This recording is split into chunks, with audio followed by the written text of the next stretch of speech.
আলম সন্ত্রাসবাদী হচ্ছে নরেন্দ্র মোদী, পৃথিবীর অন্যতম সন্ত্রাসবাদী হচ্ছে যোগী আদিত্যনাথ, পৃথিবীর অন্যতম সন্ত্রাসবাদী হচ্ছে অমিত শাহ। এটা আমি নয়, এটা সারা পৃথিবীর মানুষ বিশ্বাস করে। এটা আপনি, আমি, আমরা যারা সচেতন মানুষ, যারা গভীরভাবে বিষয়টার মধ্যে ঢুকেছি তারা জানি।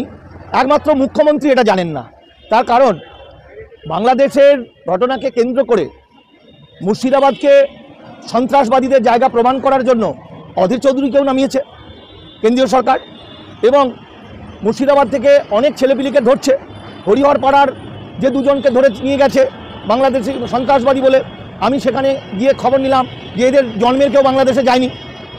আবার আজকের এই ঘটনাটা তো হঠাৎ করে আজকে হলো তা নয়, পরশু দিনের যে নিমতিতার ঘটনাটা, যদি আমরা বেলডাঙ্গার ঘটনাটাও দেখি, সেখানে দেখব বেলডাঙ্গায় যে দাঙ্গাটা লাগালো, যতটুকুই দাঙ্গা হোক, তার পিছনে হিন্দু সন্ত্রাসবাদী সায়ন, এবং তার পিছনে কি যেন কার্তিক মহারাজ, তার পিছনে শুভেন্দু অধিকারী। শুধু তাই নয়, এ তো গেল একটা দিক।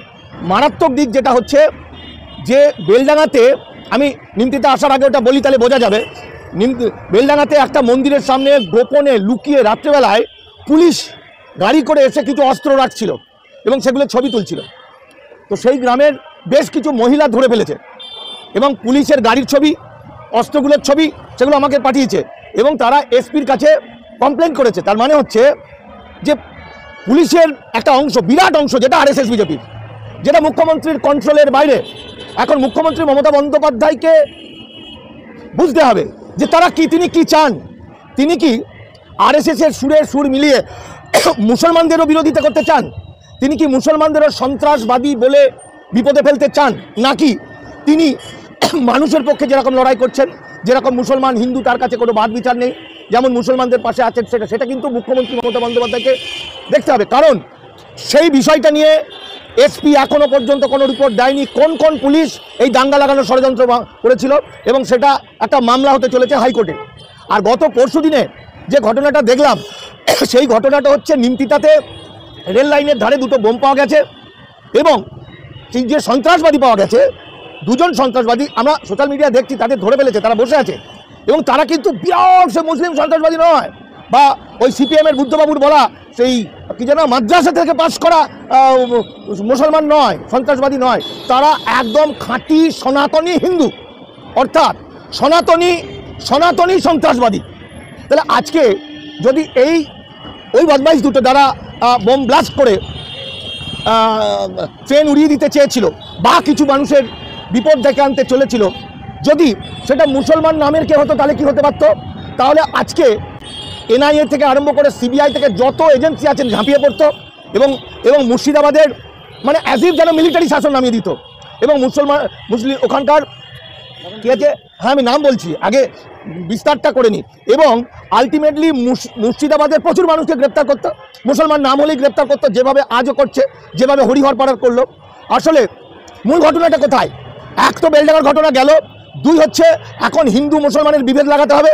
তার কারণ চারিদিকে সারা ভারতবর্ষ জুড়ে হিন্দু উদ্বাস্তুদের গ্রেপ্তার করা শুরু হয়েছে। আজকে দেখা গেল মহারাষ্ট্রের কজন ডাক্তারকে, বাঙালি ডাক্তার 24 পরগনার গ্রেপ্তার করেছে, নদিয়া জেলায় গ্রেপ্তার করেছে, বিভিন্ন জায়গায় উদ্বাস্তু হিন্দুদেরকে গ্রেপ্তার করছে একদিকে, আরেকদিকে উদ্বাস্তু হিন্দুরা লাপাচ্ছে, মুসলমান ধরা পড়েছে, মানে সন্ত্রাস, এই যে হিন্দু মুসলমান বিভেদ করার, এটা একটা কাঁচা গুয়ে পা দিয়ে ফেললো। যতগুলো এই ধরনের ঘটনা ঘটছে, ট্রেন জ্বালানো থেকে শুরু করে সন্ত্রাসবাদের, বেশিটা হিন্দুরা মুসলমান সেজে করছে। এটাও যদি কেউ বুঝতে না পারে, তাহলে তাদের বাঁচানোর ক্ষমতা পৃথিবীর কারণে। নিমতার ঘটনাটা নিমতিতার ঘটনা, পুলিশ দুজনকে গ্রেপ্তার করেছে, মানে জনগণ গ্রেপ্তার করে পুলিশের হায়ের ভিতরে ঢুকিয়ে দিয়েছে, পুলিশ গ্রেপ্তার করতো না। এবং সেই দুজন, শুধু তাই নয়, পুলিশ গ্রেপ্তার করেছে, বোম স্কোয়াডও নাকি নিয়ে এসেছিল, এবং সেই বোমগুলোকে জলের মধ্যে ফেলে তার শক্তি কমানো হয়েছে। এবং সবচেয়ে আশ্চর্যের বিষয়, মানে আমি মমতা সরকারের কাছে প্রশ্ন করতে চাই, মুখ্যমন্ত্রী মমতা বন্দ্যোপাধ্যায়কে আমি চ্যালেঞ্জ করে বলতে চাই, মানুষ আপনাকে ভালোবেসেছে, সম্মান করেছে বলে যা নয় তাই আপনি করতে পারেন না।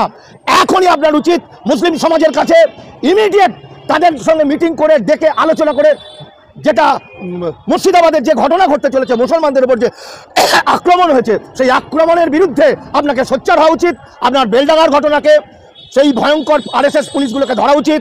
আপনার ইমিডিয়েট সিআইডি তদন্ত করে আপনার এই যে নিমতিতার দুই সন্ত্রাসবাদী, হিন্দু সন্ত্রাসবাদী, সনাতনী সন্ত্রাসবাদী, যার পিছনে আছে শুভেন্দু অধিকারী, যার পিছনে আছে নরেন্দ্র মোদী, অমিত শাহের মতো ভয়ঙ্কর হিন্দুত্ববাদীরা, এবং এই একটি ছেলে সাগর দাস আর একটা ছেলে হচ্ছে মদন কুণ্ডু। অবাক কাণ্ড, পুলিশ এলো, পুলিশকে মানুষ ধরিয়ে দিল, পুলিশগুলো নিয়ে গেল গ্রেপ্তার করে, এবং সন্ধ্যেবেলায় নাকি তারা জামিন পেয়ে গেল। আমার কাছে প্রশ্ন, যদি ওই মদন না হয়ে যদি মশিরুল হতো নামে কোনো লোক হতো, যদি সাগর না হয়ে সৈফুদ্দিন নামে কে হতো, তাহলে ঘটনাটা কি ঘটতে পারত? তাহলে মুখ্যমন্ত্রী তিনি বা কি করতেন? কারণ মুখ্যমন্ত্রী তখন কিন্তু ভাবতেন তাহলে সন্ত্রাসবাদীরা কাজ করছে, বাংলাদেশ থেকে সন্ত্রাসবাদী ঢুকে অনেক গল্প তৈরি হতো। পুলিশ তাকে দিনের দিনে এই শয়তান দুটোকে জামিন দিয়ে দিল। অদ্ভুত ব্যাপার। আমি নিজে মেদিনীপুর সেন্ট্রাল জেলে ছিলাম, আমাকে মাওবাদী বলে সিপিএম সরকার গ্রেপ্তার করে রেখেছিল। সেখান থেকেই আমরা জানি কে জামিন পাবে কে পাবে না, এটা অনেকটা নির্ভর করে সেই জেলার পার্টির ওপর। সুতরাং এই দুজনকে জামিন দেওয়ার পিছনে তৃণমূলের হাত আছে আছে আছে। মুখ্যমন্ত্রী মমতা বন্দ্যোপাধ্যায়ের ভালো কাজকে আমরা চিৎকার করে বলি, যেমন খারাপ কাজকেও আমরা চিৎকার করে বলবো। যদি এখনই তিনি সিআইডি দিয়ে এটা তদন্ত না করেন, তাহলে পরে কিন্তু মুসলিম সমাজও ভাবতে শুরু করবে আপনার পাশে কতদিন থাকবে কি থাকবে না। কারণ এই খেলার পিছনে আছে হিন্দু রাষ্ট্র তৈরি করার খেলা। আর হিন্দু উদ্বাস্তুদের বলবো, তারা যদি এখনো মুসলমান না করা বন্ধ করে এই যে নিমতিতার ঘটনা তাদের চোখ খুলিয়ে দিল, এই নিমতিতার ঘটনায় ওই সন্ত্রাসবাদীদের ধরার জন্য যদি হিন্দু উদ্বাস্তুরা ঝাঁপিয়ে না পড়ে, তাহলে হিন্দু উদ্বাস্তুদের যেভাবে পাড়ায় গ্রামে জেলায় ধরপাকড় শুরু হয়েছে, মুসলমানরা তাদের বাঁচানোর জন্য কোনো আন্দোলন করবে না। দেখা যাক কত বড় হিম্মত আছে হিন্দু উদ্বাস্তুরা, তারা বাঁচতে পারে। যখনই মুসলমান নাম থাকবে তখন তারা বগল বাজাবে। বাংলায় বা ভারতবর্ষে বা ত্রিপুরাতে, ভারতের যে কোনো প্রান্তে সংখ্যালঘু মানে মুসলমানরা নির্যাতিত হলে তখন হিন্দু উদ্বাস্তুরা বগল বাজায়। আর বাংলাদেশের কোথায় কি হচ্ছে সেটা সত্যি না হয়ে মিথ্যা কথা বললেও গোটা বাংলা তোলপাড় হয়ে যায় হিন্দু নিধন। গণতন্ত্রে হিন্দু মুসলমান নেই। আজকে বাবা সাহেব আম্বেদকরকে অপমান করা হচ্ছে, সংবিধান ধ্বংস করা হচ্ছে। বাবা সাহেব আম্বেদকর হিন্দু মুসলমান করেননি, তিনি মূল নিবাসী মানুষের ভগবান। সুতরাং বাবা সাহেব আম্বেদকর এবং ভারতের সংবিধানকে উদ্দেশ্য করে আমি মমতা বন্দ্যোপাধ্যায়কে বলছি, আপনি আপনার সাংবিধানিক দায়িত্ব পালন করুন, মুসলিমদের বিশ্বাসযোগ্যতাটা ফিরিয়ে আনুন। আপনাকে আমরা শ্রদ্ধা করি, ভালোবাসি। এই বিপদের দিনে আপনি মানুষের পাশে থাকবেন, এটা আমরা জানি। আমরা চাই যত তাড়াতাড়ি পারা যায় এই নিমতিতার হিন্দু কি জানো দুজন সন্ত্রাসী, তাদের একদম গোয়েন্দা রিপোর্ট চলবে না। সিআইডি ফিআইডি ওসব ঢপের গল্প আমরা জানি, মানুষ বিচার করবে। আর যেভাবে শুভেন্দু অধিকারী হিন্দু মুসলমান দাঙ্গাতে লাগাতে চেয়েছে, মুখ্যমন্ত্রীর ক্ষমতা হয়নি তাকে গ্রেপ্তার করা। শুভেন্দু অধিকারী বলছে যে পশ্চিমবঙ্গে যে সরকারটা আছে সেই সরকারটাই জঙ্গিদের সরকার, আর সেই জঙ্গিদের সরকারের মুখ হচ্ছে ফিরহাদ হাকিম, সিদ্দিকুল্লাহ চৌধুরী, আর মুখোশ হচ্ছে মমতা। তারপরেও তার বিরুদ্ধে কোনো এফআইআর নেই। ঘটনাটা হচ্ছে শুভেন্দু অধিকারী মানে এক বামনা, অনেকটা বামুন। শুভেন্দু অধিকারী না হয়ে যদি একটা মুসলিম কোনো নাম হতো, তাহলে সে কিন্তু ভ্যানিশ হয়ে যেত। এই মুখ্যমন্ত্রী তাই করতেন। সুতরাং শুভেন্দু অধিকারীকে আপনি যদি না পারেন, পশ্চিমবঙ্গের পুলিশ যদি না পারে, তাহলে পাবলিক তার ব্যবস্থা করে নেবে। এই যে চ্যানেলগুলো এবিপি আনন্দ থেকে আরম্ভ করে আর বাংলা, ময়ূক রঞ্জন ঘোষ, যারা আমার সন্তানকে শেষ করবে, যারা আমার পরিবারের মধ্যে হিন্দু মুসলমান দাঙ্গা লাগাতে চাইবে, যারা আমার সমাজকে, বাংলার সমাজকে শেষ করতে চাইবে, বাঙালি তাদেরকে কিন্তু আর রেয়াত করবে না। এই যে মেইন স্ট্রিম মিডিয়া আপনি যাদের নাম বললেন, এই মিডিয়ায় কিন্তু এই মদন কুণ্ডু, সাগর দাস বা শাহিন হালদারদের কোনো খবরই নেই। মেন স্ট্রিমে এই খবর থাকবে না, কারণ মেন স্ট্রিমটা আমরা যে মেন স্ট্রিমগুলোকে দেখি, এই মেন স্ট্রিমগুলোর 80% হচ্ছে আরএসএসের টাকায়, বিজেপির টাকায়। এই হিন্দুত্ববাদীরা তাদেরকে টাকা দিয়েছে। আর প্রকৃতপক্ষে রিপোর্টাররা সারা নয়, প্রকৃতপক্ষে যে রিপোর্টার, যারা আপনাদের মতো জীবন বাজি রেখে গুলির মুখে দাঁড়িয়ে রাষ্ট্রদ্রোহিতার ভয়কে তুচ্ছ করে মানুষের সামনে সত্যি ঘটনা তুলে দিচ্ছে, তারা হচ্ছে গণতন্ত্রের চতুর্থ স্তম্ভকে দাঁড় করিয়ে রেখেছে, তারাই প্রকৃত আর বাংলার ময়ূক রঞ্জন রিপোর্টার নয়। কি অন্যান্য চ্যানেলের যে সমস্ত ভণ্ড বদমাইশ সাংবাদিকরা পেটের দায়ে হিন্দু মুসলমান দাঙ্গা করে বাংলাকে শেষ করতে চাইছে, আমাদের লড়াই হবে এবার তাদের বিরুদ্ধে। এই যে রাত দিন আমরা দেখি বলছে, এই যে রিপাবলিক বাংলা ময়ূক রঞ্জনটা বলছেন যে মাদ্রাসায় নাকি জঙ্গি তৈরি হয়। মাদ্রাসায় জঙ্গি তৈরি হয় এ কথাটা ময়ূক রঞ্জন বলছে না। ময়ূক রঞ্জন তো এখন বলছে পেটের দায়ে। ময়ূক রঞ্জনের বাবা বুদ্ধদেব ভট্টাচার্য বলছেন বুদ্ধদেব ভট্টাচার্য আমাদের মুখ্যমন্ত্রী ছিলেন, তিনি বলেছিলেন, কারণ বুদ্ধদেব ভট্টাচার্যের মতো এত বড় একজন শিক্ষিত মানুষের এই ধারণাটা নেই মাদ্রাসা মানে শুধু মুসলমানদের নয়, মাদ্রাসায় পড়াশোনা করে প্রচুর হিন্দু ছাত্র, মাদ্রাসার শিক্ষক প্রচুর হিন্দু ধর্মাবলম্বী মানুষ। সুতরাং ময়ূর রঞ্জন তো তার নিজের ধান্দায় পেশাকে টিকিয়ে রাখার জন্য হিন্দু মুসলমান দাঙ্গা লাগাতে চাইছে, কিন্তু এই ট্র্যাডিশন চলে আসছে সেই বুদ্ধদেব ভট্টাচার্যের সময় থেকে। সিপিএম এই শুরু করেছিল প্রথমে। এখানে আমরা দেখেছি যে মাদ্রাসায় হরিচাঁদ গুরুচাঁদ ঠাকুররা পড়েছিল বক্তব্যে একদম, সেই মাদ্রাসাকে আজকে সন্ত্রাসের আতুরঘর বলা হচ্ছে। দেখুন, আমরা কথায় কথায় মতুয়াদের কথা বলি, মতুয়ারা এরা যারা মতুয়া, নমশূদ্র মতুয়া যারা হরিচাঁদ গুরুচাঁদের ভক্ত, এদের মধ্যে 99% হরিচাঁদ গুরুচাঁদ বিরোধী। হরিচাঁদ গুরুচাঁদ ছিলেন বেদ বিধির বিরুদ্ধে।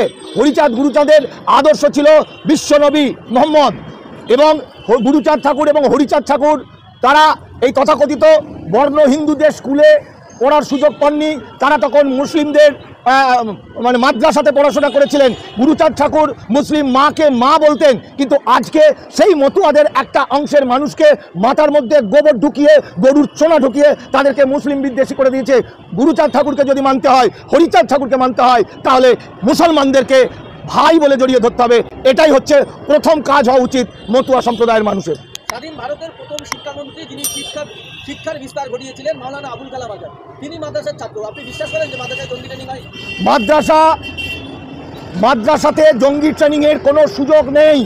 তার কারণ হচ্ছে বর্তমান মাদ্রাসার যে সিলেবাস, সেই সিলেবাসটা বর্তমান মাধ্যমিক উচ্চ মাধ্যমিকের সিলেবাস, সঙ্গে থাকে একটা ধর্মীয় কোর্স, যেটা আমাদেরও হিন্দুদেরও বিভিন্ন কলেজের স্কুলের পাঠ্যের সঙ্গে রামায়ণ মহাভারত থাকে।